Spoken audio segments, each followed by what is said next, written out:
Let's go. Life is like cards. It's not what you dealt, but how you play it.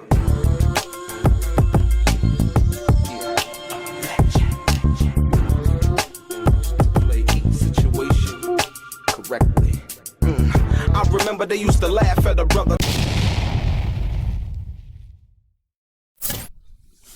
Welcome back, guys. Welcome back. It's your boy DELRAY, Richardson, platinum artist, platinum songwriter, Straight Game TV.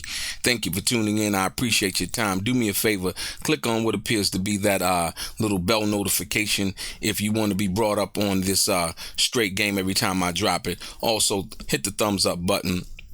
Subscribe to the channel if you have not already. It's very much appreciated. I appreciate your time. I'm gonna get right into it.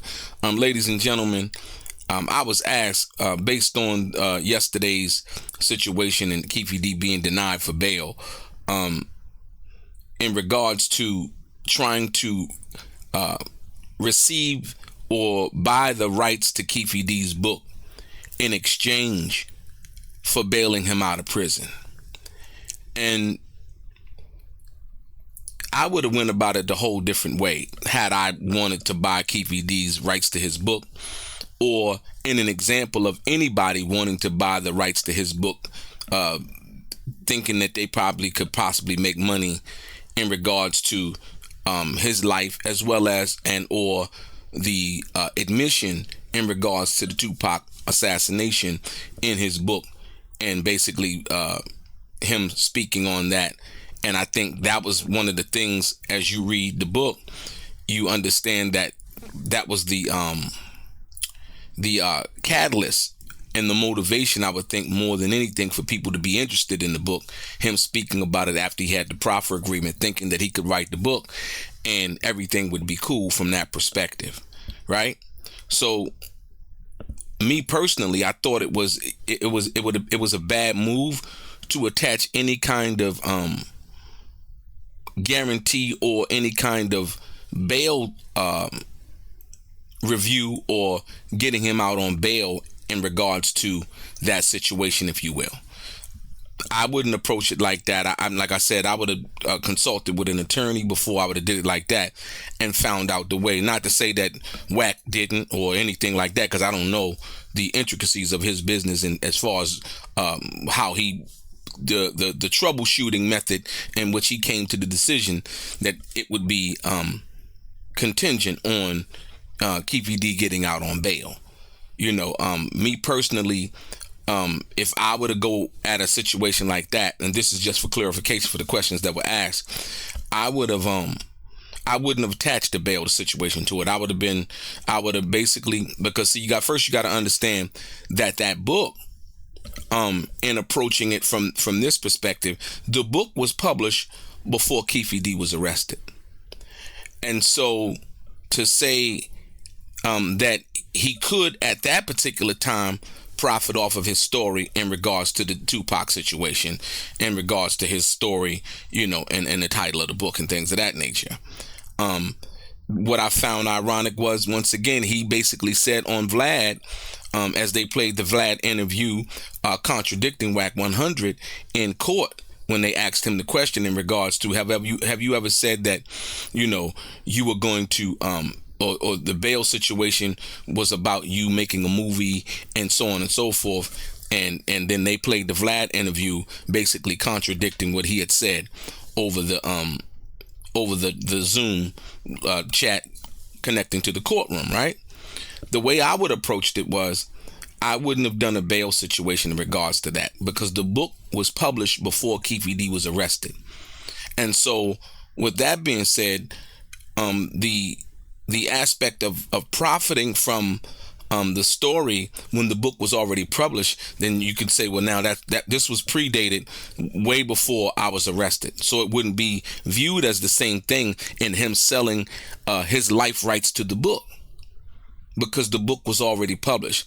After Keffe D was arrested, it starts from the time that he was arrested for the situation involving Tupac's murder, and not before. You understand what I'm saying? The book was published before, but after he was arrested, now the 41 .B 200 law, or should I say a statute in regards to somebody who's arrested for a homicide can't profit off of the person who's dead's off of their life or off of their story, if you will, right?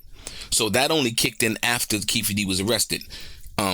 Before he was arrested, he was allowed to go on Art, Vlad, and all of these other channels. So the way that I would have approached it, or I feel like the way that it should have been approached, if, like I said, whoever was interested in buying the life rights was this, I would have basically said, hey, you know, I want the rights to the book, and what I'll pay you basically is the money that we negotiated in and around the bail amount, because his ultimate goal was to come home, and put in a clause into the contract and buying the life rights that Keffe D would no longer profit from any more of other than the life rights to the book, because the book was published before he was arrested. So that wouldn't be considered as the same thing as him being arrested now trying to profit off the story, if you will. Because before, he wasn't prevented from going on Vlad. He wasn't prevented from going on Art of the Dialogue. He wasn't prevented from writing the book. So from that perspective, so now I would have just simply said, hey, you know what? The bail amount is X, Y, and Z. Your hope is to come home. I would have just paid him, had the contract written up, had a clause in there that other than the money that we were paying for the life rights, he would not have any more benefit from us buying the life rights, or them buying the life rights from the film from that perspective, if you will. If I were the person, but I wouldn't be interested in doing that, but I'm just saying hypothetically. And so that would have been it.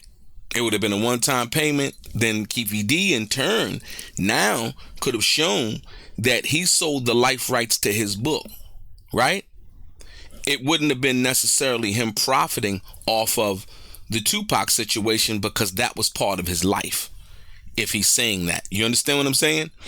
But to say that is to say that now that story, in fact, is true and a part of his life. So that's where the conundrum comes in. And like I said, once again, that's why I didn't think it was an overall good move if you're doing business from that perspective. But that would have been the best way to approach it. And that would have been something Keffe D would have had to deal with when he went to court. But as far as buying the life rights to his book, that's something separate and different from him going to trial and facing any kind of punishment, and as far as the conversations and all of the things that he admitted to doing and having involved with the assassination of Tupac Shakur, if y'all could understand that.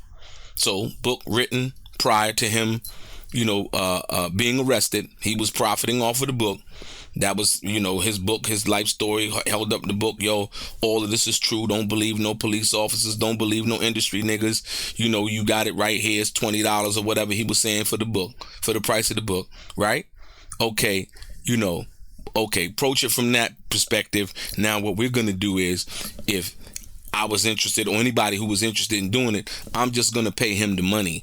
And then he can take that money and then be able to account for how he got the money and selling the life rights to his book. And it wouldn't necessarily been in totality about Tupac Shakur. So now, in doing that, and then the conversations that happened on Vlad, and when they played the Vlad interview in court, like I said, the prosecutors are listening to everything. And so I couldn't see why anybody wouldn't think that they would come and show, and then already know about the 41B statute, the 41B 200 statute. I couldn't see how anyone wouldn't know about that, and being informed about the law and understanding, hey, you know what, that wouldn't be a good move, because essentially, they enacted what would be consistent to the New York's Son of Sam law, if you will, from that perspective. But Vegas chooses to call it the 41B-200 law, if you will, right? So that's the way that I felt like if anybody wanted to, because like I said, it's business, and when you're doing business, people can't get mad. You can't get mad at Whack 100 for, trying to do business the way he thought that he should do business. It's just business. It's nothing personal. You know, and like I said, even for the Tupac fans who may feel like, hey, you know, this stuff, it's just business. It's nothing personal. You know what I mean?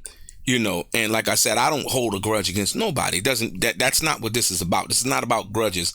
Like even with Stephen A. Smith, when people be like, oh, Stephen A. Smith said this, you gotta understand the game that I should say a lot of us or all of us are playing. This is the commentary game. This is the commentary game. And the person who has the most intriguing, substantive, sometimes controversial, sometimes salacious commentary, people are gonna, you know, tune in to watch what they have to say. And so therefore, to understand that is to understand and stand on business in what you're doing, not being disrespectful, not trying to be, you know, all of this other stuff that people try to implement into the game. It's not about that, you know. And so, like I said, for the buying the rights to the Keffe D book, that's the way it should have been approached. I would have just bought the rights out, put a clause in there. He profits no longer from this day forward, because it is going to be partially based on Tupac. That's going to be, you know, something that they're going to mention, because that is part of Keffe D's life. So he said in the book. So you understand what I'm saying? So that would be a part of the life rights, but it wouldn't be over and essentially about Tupac, but they would also cover that part. And so that the book was published before he was arrested, right? Predates him being arrested, and therefore it wouldn't be in totality in him profiting off of Tupac's and doing the life rights to his book. But on the other end, the catch-22 to that would be the fact that in doing that deal and knowing that a contract exists, right? Then the prosecution, on the other hand, would be able to subpoena any kind of contract that Keffe D did with WAC 100 or anybody else, right? And basically, if there's any language in that contract that says this is a true story, this is X, Y, and Z, this is my life rights and everything, it bodes well for the prosecution and helps their case, if you will, right? And so that's the slippery slope in doing any kind of deal involving that situation. And that's why, like I said, I wouldn't think it would be good for Keffe D. It would only be good for the people who bought the life rights if they can then produce a intriguing story and make it, you know, something, you know, of value, or of some kind of educational or informative for the people who haven't read the book, ultimately wanting to come up to see up to, you know, what the book said about the Tupac situation and in totality. So yeah.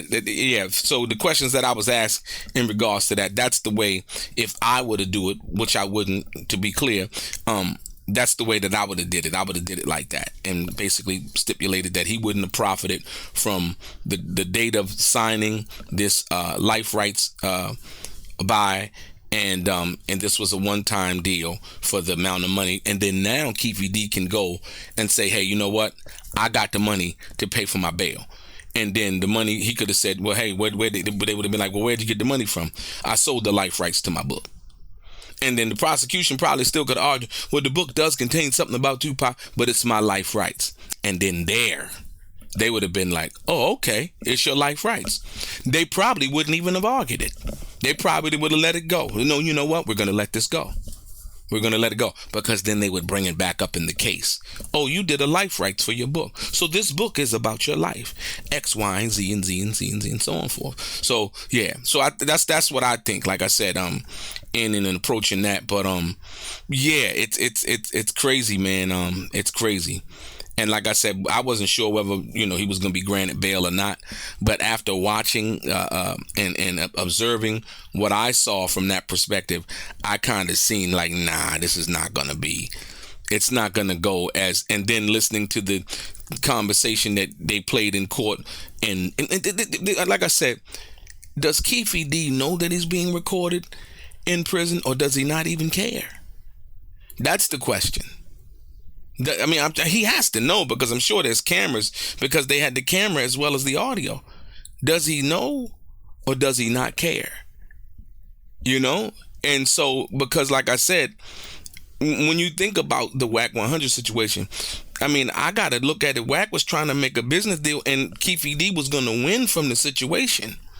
And so to go into a visiting room with his wife and then tell her a story and then admit in court that he lied about it, and like I said, that he lied about it, but then saying that, well, Wack was a front man and or Cash Jones was a front man, and it's really the Jewish guy's money and all of these things. It's like, you didn't even have to talk about anything like that from that perspective, right? He didn't have to talk about anything like that. Yeah. And it was like he let the cat out the bag, if you will. I think the judge looked at that. She looked at the conversation that Keffe D was having with his wife. I don't think so much that would have weighed so much on what Wack had said on the internet in regards to him having a contract with Keffe D, him having Keffe D's signature on the contract already, and all of these other things that he had said on the internet. And so, yeah, it's like you got to be careful who you do business with.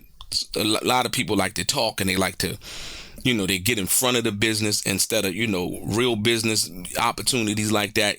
Most of those things are done in silent. If you do hear about it, it's on the low.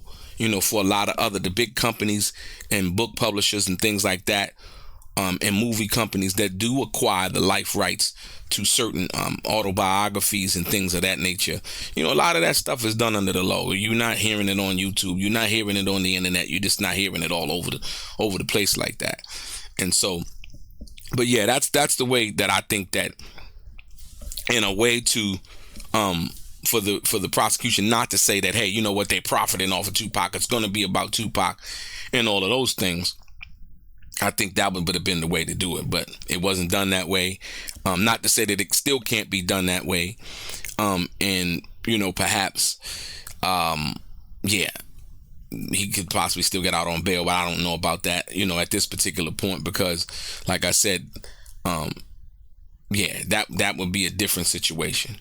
And so I think if he would have just bought out the life rights, and but I think Keffe D's position probably was, you got to get me out of jail. You know what I mean? And then, from that perspective, but I think that would have been more realistic. And if they would have told him about the other method, like, no, we're going to buy your life rights. You can do whatever you want with the money. Or, your family, wife, whatever, y'all could do whatever you want with the money that we purchased for the life rights. You can put it up for bail. You could use it for, a better lawyer. You could use it for whatever you want to use it for. But this is how we're going to do it. This is the offer that we have for you.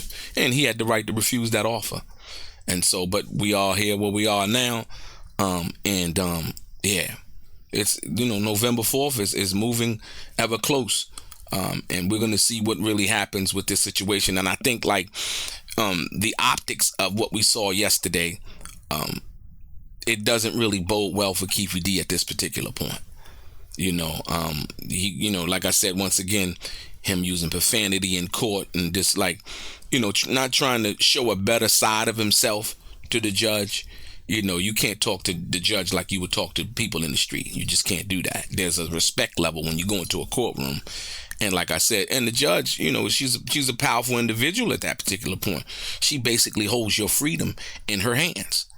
And so with that being said, yeah, that's the way I thought the situation should have went, involving the situation with trying to, buy the life rights in the bail situation overall. If it would have been done like that, just leave it up to Keffe D with the money he would have got. The book was published before he was arrested. So you could argue that, the book predates his arrest.